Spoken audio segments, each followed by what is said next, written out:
안녕하세요. 아파트 읽어주는 여자 앨리서입니다. 제가 이제 요즘 방송 자주 하려고 매일 주제를 이제 선택을 하는 과정에서 오늘은 어떤 주제로 방송을 할까 생각하다가 그때그때 딱 떠오르는 단어가 있어요. 그 단어를 가지고 이제 방송을 좀 준비하고 있는데 그 떠오르는 그 단어가 뭐냐면 많은 사람들이 현재 질문을 받고 있는 그런 내용들이에요. 제가 이제 닷컴스쿨에서 부동산 기초반 운영하고 있는데 그 부동산 기초 하시는 분들 중에 이제 부동산 투자를 잘못하신 분들도 좀 몇 분 계세요. 그러니까 뭐 초보자들도 계시지만 했는데 잘못한 분들, 돈이 묶였거나 뭐 손해를 봤거나 막 이런 분들이 저한테 오셔가지고 이러이런 제가 투자를 잘못했습니다. 그런 것들 중에 하나가 이제 지역주택조합이에요. 그래서 그래서 수업 자료에 제가 지역주택의 문제에 대해서 자세하게 설명도 해드리고 왜 하면 안 되는지 어떤 리스크가 있는지 설명을 해드리는데 이제 최근에 몇 분이 또 지역주택 조합에 대해서 이제 물어보시는 분들이 많더라고요. 그러니까 뭐냐면 여기 앨리서님 하면서 물어보면서 여기 이 아파트 어떤가 이렇게 물어보시는 분들이 좀 있어요. 하지만 딱 보면 지역주택 조합인 경우가 이제 몇 분 계시더라고요. 이상하게 요즘은 그렇게 물어보시는 분들이 많아가지고 지역주택 조합에 대해서 얘기해야겠구나. 오늘 이제 준비를 했는데 일단 지역주택조합 네이버에다가 지역주택조합을 딱 쳐보세요. 그러면 뭐 여기 있거든요. 같은 특별광역, 특별자치도, 군 거주하는 주민이 주택을 마련하기 위하여 설립한 조합을 말한다. 지역주택조합의 설립을 위해서는 해당 주택 건설 대지의 100분의 80 이상의 토지에 대한 토지사용 승낙서, 창립 초행의 회의록, 조합장 선출 동의서, 조합원 명부, 사업계획서 등을 첨부하여 주택조합의 주택건설 대지를 관할하는 시장, 군수, 구청장에게 제출해야 한다. 조합의 변경을 위해서는 변경의 내용 증명하는 서류, 해산을 위해서는 조합원 동의를 얻은 서류를 제출해야 한다.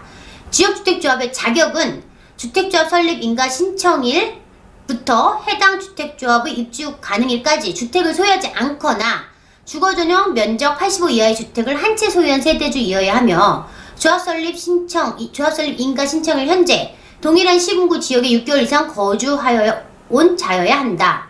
주택조합은 구성원을 위하여 건설하는 주택을 해당 조합원에게 우선 분양할 수 있다. 이걸 딱 보면 약간 재개발? 재건축하고 좀 비슷하네? 이런 느낌이 되게 난단 말이죠. 여러 가지 조건이 몇 개 좀 있긴 하지만 그래서 잘 모르겠네? 그쵸? 그래서 제가 네이버에서 또 그냥 지역주택조합을 딱 쳐봤어요. 지역주택조합 네이버에서 딱 지역주택조합 딱 치면 뭐부터 나오나요? 내가 네이버에 지역주택조합을 딱 쳤는데 법무법인, 계약분쟁, 탈퇴의 정석, 계약금 반환, 사기, 탈퇴 대응전, 조합가입 계약 해지, 변호사. 왜 이리 많은 지역주택조합을 쳤는데 지역주택조합이 지금 활발하게 되는 사업지가 아파트나 뭐 그런 구역이 나와야 되는데 왜 이리 다 변호사가 나올까? 왜? 그만큼 문제가 많다는 거죠. 이제 어떤 문제가 있겠냐 보시면 이제 지역주택조합은요 아까 얘기한 것처럼 6개월 이상 거기에 거주한 사람들끼리 모여가지고 그냥 자기들끼리 조합을 만든 거예요. 뭐 국가나 뭐 누가 어떤 그런 게 관여하지 않아요. 그렇기 때문에 자기들끼리 만들었기 때문에 돈을 조금 내고 이렇게 해서 소유자 이렇게 해갖고 만든 거란 말이죠. 그러니까 청약통장도 필요 없어요.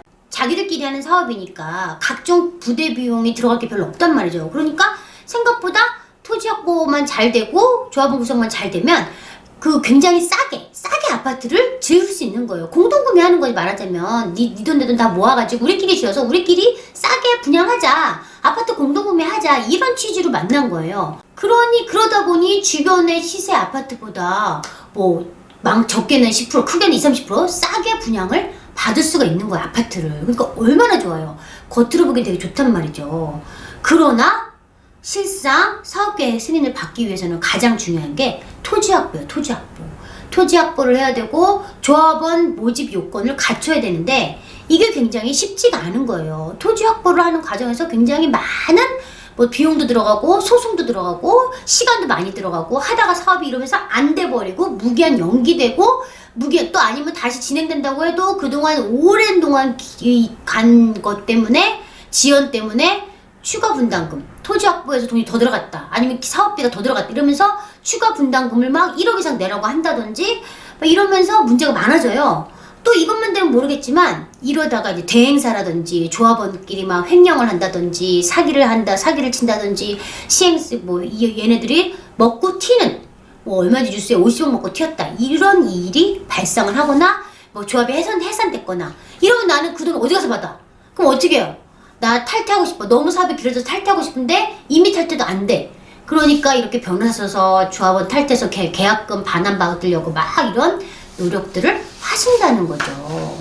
물론 이 지역주택조합이 모두가 안 되는 건 아니에요. 뭐 성공 사례도 있고 실패 사례도 있고 여러 가지 있죠. 근데 얘네들이 이제 어떻게 사업 이렇게 모집을 하냐면 일단은 그 재개발이 되려고 하다가 이제 막 안 되는 지역들이 있어요. 그러면 사람들이 그 재개발 주민들이 막 나도 뭔가 빨리 새 아파트 갖고 싶고 막 이러는데 동의율이 안 나와가지고 막 안 돼갖고 결국은 막 해산되고 일몰제 때문에 해산되고 뭐 이런 경우가 생기거든요.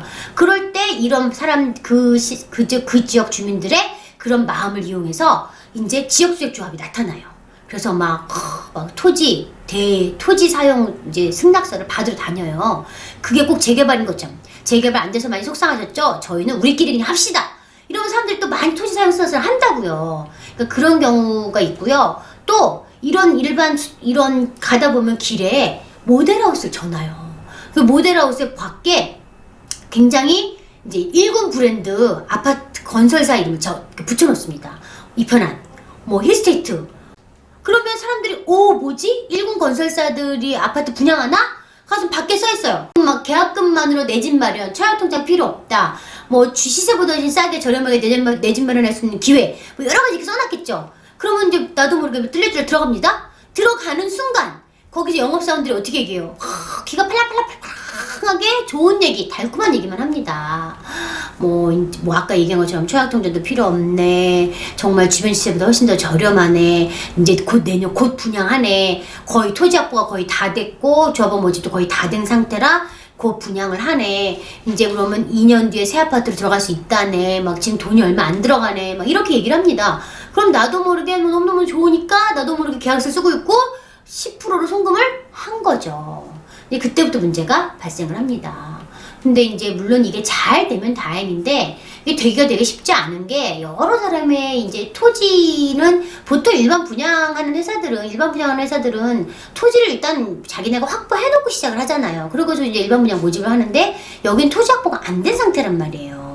그렇기 때문에 소송이며 토지 확보 과정에서 돈도 많이 들어가고 이제 조합원 모집이 안 되고 그러면서 이게 또 경기가 안 좋은 그런 걸 타면 일반 분양조차도 안 되면 완전히 그걸 내가 조합원이 다 떠안아야 되는 거예요. 뭐 시행세 이런 거 없으니까. 그러면 내가 뭐 설사 일반 분양을 했다 손 치더라도 이제 중도금 대출 하세요. 조합원들이 하면 중도금 대출까지 하면 내가 정말 계약금도 못 건지고 중도금 대출한 것까지 내가 다 떠안아야 되고 정말 나는 마음이 피폐해지는 거죠. 그래서 굉장히 이 사업 진행이 불투명하고 리스크가 굉장히 큰 게 지역주택 사업이에요. 근데 물론 성공한 사례도 있어요. 제가 아는 그 가장 큰 성공한 사례가 송도. 인천국제신도시 송도에 여기 이편한 바다가 보이는 바로 여기 바다가 보이는 이편한 세상 송도가 있거든요. 얘가 지역주택으로 성공한 사례인데 얘는 땅 주인이 땅 한 명이 뭐 되게 큰 넓은 땅 크기를 갖고 있어서 그 주택을 확보할 때 굉장히 쉬웠다고 해요. 그래서 분담금도 되게 적었고 분담금도 한 2천만 원 정도라고 하는데 제가 정확히 모르겠지만 분담금도 적었고 사업 시행이 굉장히 빨리 됐다고 하더라고요. 그러니까 이렇게 성공한 사례도 있고 옆에도 지주택인데 어쨌든 분양을 했어요. 분양을 했고 완판을 했고 지금 이미 입주를 하고 했고 그러니까 여기 성공한 사람들은 너무 좋은 게 정말 자기가 많이 안 기다리고 적은 돈으로 이 송도의 아파트를 싸게 분양을 아마 조합원 분양가가 아마 4억이 안 됐던 것 같아요. 4억이 안 되는데 지금 뭐 6억, 7억, 8억 한다. 그러면 정말 꿈의 아파트를 내가 가진 거죠. 그런데 이렇게 성공한 사례는 정말 많지 않다는 거죠. 100건 중에 정말 5% 안에라고 저는 들었어요. 그리고 또 어떤 게 있냐면 또 수원의 권성구에 곡반전동 이제 명당 코오롱 하늘채라는 아파트가 원래 19년 12월에 이제 입주할 예정이었어요. 요 위치에 있던 아파트거든요. 여기 세류역에 아이파크 시티 바로 옆에 여기 1단지 2단지로 명당 코오롱 하늘채가 들어올 예정이었어요. 작년 12월에. 제가 여기 처음 갔을 때 열심히 펜스 치고 짓고 있나 딱 봤더니 앉아있고 그냥 맨 땅인 거야. 풀만 자라고 있는 거예요. 그래서 여기 뭐지? 봤더니 지역주택조합인 거예요. 여기에 지역주택 조합원들은 얼마나 마음이 속상하겠어요. 19년 12월에 분양을 했는데 일반 분양이 뭔가 안 됐겠죠. 수원의 경기도 안 좋고 하니까 뭐 여러 가지 문제점이 있었겠죠. 제가 자세한 내용은 잘 모르겠지만. 그래서 몇 년 동안 속을 끓였겠죠. 그런데 다행히 이 사업은 그래도 다행인 게요. 실패 끝까지 버틴 사람은 성공을 한 게 지금 이제서야 이제 수원 분위기가 되게 좋아지니까 누군가가 다시 이 사업을 물려받은 거죠. 그래서 으쌰으쌰 해가지고 다시 조합원 모집하고 땅 다 이렇게 소송 다 끝나고 해서 클리어하게 해서 분양을 일단 다시 했어요. 뭘로 했냐면 수원 하늘채 퍼스트. 그렇게 해서 요번에 분양을 해서 이제 드디어 이제 들어오죠. 21년도에 들어오니까 얘는 성공을 했기 때문에 그래도 괜찮아요. 끝까지 기다린 사람은 했지만 중간에 이것 때문에 마음고생하고 털고 나간 사람들은 돈을 잃었겠죠. 그리고 또 이제 이런 건 그나마 괜찮은데 통영인가 제가 또 이제 통영을 갔는데 통영에 20년 5월 달에 1257세대가 들어와야 되는데 삼정 그린 코아 더 베스트 있어야 되는데 가봤더니 얘가 갔더니 마찬가지로 또 허가 별판인 거예요. 20년 5월에 들어와야 되는 1257세대 어디 갔지? 봤더니 얘도 지주택이었던 거죠. 그럼 얘는 끝끝내 안 들어왔어요. 얘는 사기, 뭐 횡령, 그래서 뭐 대행사가 돈을 벗고 날랐다 뭐 이런 얘기가 있어서 여전히 사업 진행이 안 되고 있는 상태예요. 물론 이렇게 성공한 사례도 있고요. 사업이 막 너무너무 오래 걸렸다가 결국 끝끝내 분양한 사례도 있고요. 대구 달서구에도 지역주택조합이 들어와가지고 이제 그 조합원 추가 분담금 때문에 말이 많았던 아파트가 또 있었거든요. 근데 어쨌든 걔도 이제 입주를 했고 마무리가 다 됐어요. 근데 그런 일을 겪으면서 얼마나 그 조합원들이 마음고생이 되게 심했겠어요. 그래서 굳이 그냥 이럴 바에는 재개발 재건축이 나을 수 있지 않냐, 그냥 일반 분양이 더 나을 수도 있지 않냐, 그 돈 조금 더 싸게 싼 가격에 내가 아파트를 받아보려고 너무나 높은 하이 리스크를 내가 베팅하는 게 지역주택 조합이라는 거죠. 물론 얘네들이 이제 일반 분양을 다 했어요. 아까 그런 것처럼 일반 분양을 다 해서 이제 지어주고 있단 말이죠. 그러면 그런 것들은 그나마 리스크가 없죠. 이미 이제 분양을 해서 지어주고 있으니까, 완파를 했으니까. 그럼 그런 데 가서는 우리가 조합원 자격이 되는 사람은 가서 그 아파트를 사면 또 되게 싼 가격에 살 수 있어요. 이건 되게 꿀팁이죠. 말하자면 이미 이제 리스크가 다 끝났죠. 분양했고 일반 분양했고 리스크가 끝났으니까 지어주고 있는 게 눈에 보이잖아요. 그런데 가면 부동산 가서 이제 물어보는 거죠. 지금 추가 분담금이 어느 정도 되나요? 추가 분담금을 반드시 확인하시고 지역주택조합에 전화하시거나 부동산에 대충 알거든요. 그래서 추가 분담금이 대략 얼마인지 확인하시고 분담금이 많지 않다. 그리고 주변의 시세가 많이 올랐는데 얘는 굉장히 아직은 싸거든요. 그러니까 지역주택조합원이 너무 오랜 기간 기다려서 너무 지금 정이 떨어지는 거야. 그런 분들이 이제 분양을 하면 드디어 팔고 나오시는 분들이 있거든요. 그런 분들한테 이제 사는 거예요. 제가 프리미엄을 주고 사는데 프리미엄이 많이 안 붙었어요. 초기에. 그러면 뭐 예를 들어 아까 송도 같은 경우다. 그러면 뭐 경기 인천 소재지에 주소를 준 사람 뭐 몇 년부터 며칠까지 세대주여야 한다 이런 조항이 있어요. 또 무주택자이거나 85 이하의 집 한 채만 소유해야 된다. 분양권도 집 한 채 소유에 들어가요. 그러니까 이런 자격 조건을 확인해 보시고 내가 그 자격 조건이 된다.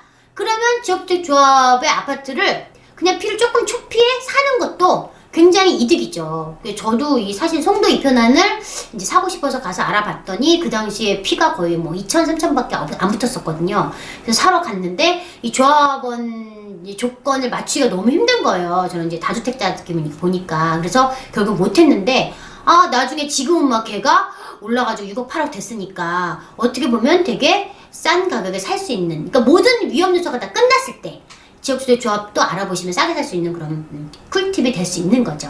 자, 그래서 오늘은 지역주택조합에 대해서 알아봤으니까 여러분들 너무 그 싸다는 말에 싸고 차익도장 필요 없고 뭐 모델하우스 이런 거에 막 현혹돼가지고 알아보지도 않고 덜컥 이런 하이 리스크를 갖고 가지 마시고요. 잘 알아보고 짚어보시고 정말 확실하지 않다면 안 하시는 게 맞고요. 굳이 하시고 싶다면 완전히 리스크가 없어졌을 때 그때 조합원 자격이 되신다면 그때 초피를 주고 사시는 것도 좋은 방법이라고 생각이 듭니다. 네, 오늘 여기까지입니다. 감사합니다.